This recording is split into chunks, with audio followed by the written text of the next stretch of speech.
Cloudflare zwolnił 1100 osób w kwartale, w którym pobił rekord przychodów. CEO powiedział wprost: to nie jest cięcie kosztów. I jeśli masz kogokolwiek w firmie od koordynacji, obiegu dokumentów albo wewnętrznego wsparcia, ten jeden szczegół dotyczy cię wprost. Cloudflare to firma z dziesiątkami tysięcy pracowników i twardymi danymi z własnych systemów. Nie spekuluje. Mierzy. W listopadzie ubiegłego roku zaczęli dostrzegać coś wewnątrz firmy, co Prince nazwał masowymi skokami produktywności.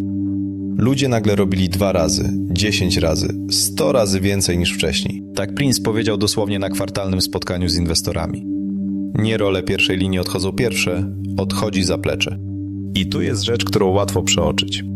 Cloudflare nie zwalniało dlatego, że AI zastąpiła inżynierów. Zwalniało dlatego, że AI zmieniła proporcje. Jeden inżynier z pomocą AI robi robotę, do której wcześniej potrzebował asystentów, koordynatorów, recenzentów i działów wsparcia. Cała ludzka obsługa, zbudowana wokół ograniczonych możliwości jednej osoby, staje się po prostu mniej potrzebna. To zmiana stosunku pracownika do zaplecza, nie zastąpienie człowieka. Zmiana tego, ile zaplecza jedna osoba potrzebuje, żeby działać. W małej firmie ten mechanizm jest identyczny. Handlowiec, który sam generuje oferty, sam pilnuje statusu w systemie sprzedaży i sam odpowiada na powtarzające się pytania klientów, przestaje potrzebować asystenta. Nie dlatego, że jest wyjątkowy, dlatego, że AI robi to za niego. Albo właściciel warsztatu, który dzięki AI obsługuje zapytania, układa harmonogram i zamawia części, bez osoby od administracji. Odzyskuje czas i moce przerobowe, zamiast zwalniać ludzi. I tu jest pytanie, które Prince postawił, a większość komentatorów pominęła. Na co przeznaczasz odzyskany czas i moce przerobowe? Na wzrost i nowe projekty?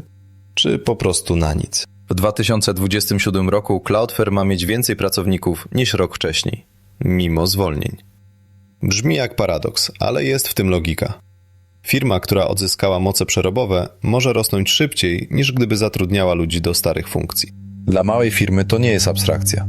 Jeśli twój zespół obsługuje dziś tyle samo klientów co rok temu i nic się nie zmieniło, pytanie nie brzmi, czy zwalniać, tylko dlaczego nie rośniecie. Cloudflare miało twarde dane z własnych systemów i widziało, kiedy nastąpił punkt przełomu.